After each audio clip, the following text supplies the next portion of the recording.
పేదవాడి పక్షాన నిలబడతాం, ప్రజా గొంతుకై నినదిస్తాం. వాయిస్ ఆఫ్ వాయిస్లెస్, తెలుగువారి మనస్సాక్షి సాక్షి టీవీ. సాక్షి టీవీ ప్రసారాల కోసం మీ స్థానిక కేబుల్ ఆపరేటర్ను వెంటనే సంప్రదించండి. అశోక్, చెప్పండి, ఎంత భయానకంగా ఉన్నాయి దాడి దృశ్యాలు? 12 చోట్ల పక్కటెముకలు విరిగిపోయాయి, రక్తస్రావం ఆగట్లేదు, చాలా విషమంగా పరిస్థితి ఉంది డాక్టర్స్ చెప్తున్న పరిస్థితి.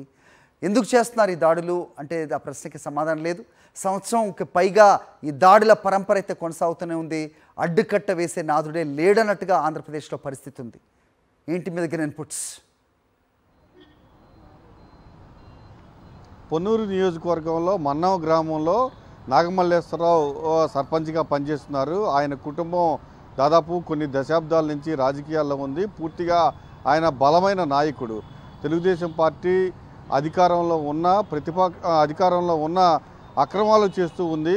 పూర్తిగా ఏడాది నుంచి కూటమి ప్రభుత్వం అక్రమాలకు పాల్పడుతుంది. ఆ గ్రామంలో పూర్తిగా మట్టి తవ్వకాలకు ఇల్లీగల్గా చేస్తూ ఉంది.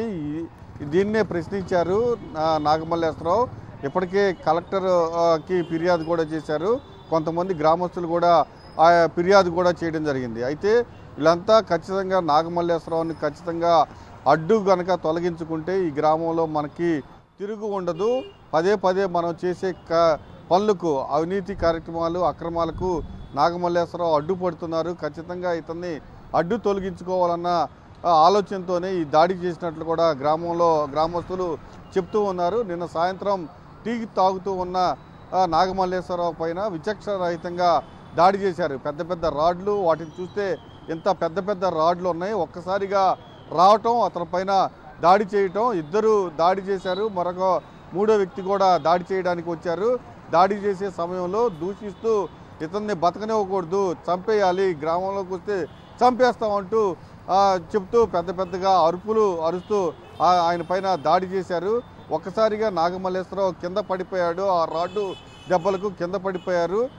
తరువాత అయినా సరే అతని వెనుక భాగం పైన ఆ రాడ్డుతో దాడి చేస్తూ ఉన్నారు.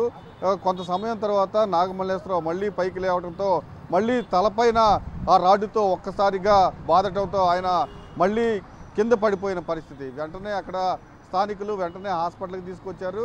అయితే మెరుగైన వైద్యం కోసం గుంటూరు తీసుకొచ్చారు. గుంటూరు తీసుకొచ్చిన తర్వాత ఆయన పరిస్థితి చాలా విషమంగా ఉందని ఇప్పుడు డాక్టర్లు చెప్తున్నారు. పూర్తిగా పక్కటెముకలు దాదాపు 12 చోట్ల విరిగిపోయినాయి. బ్రెయిన్కు బాగా దెబ్బ తగిలింది. దాంతోపాటుగా పూర్తిగా రక్తస్రావం జరుగుతూ ఉంది చెప్తూ ఉన్నారు. లివర్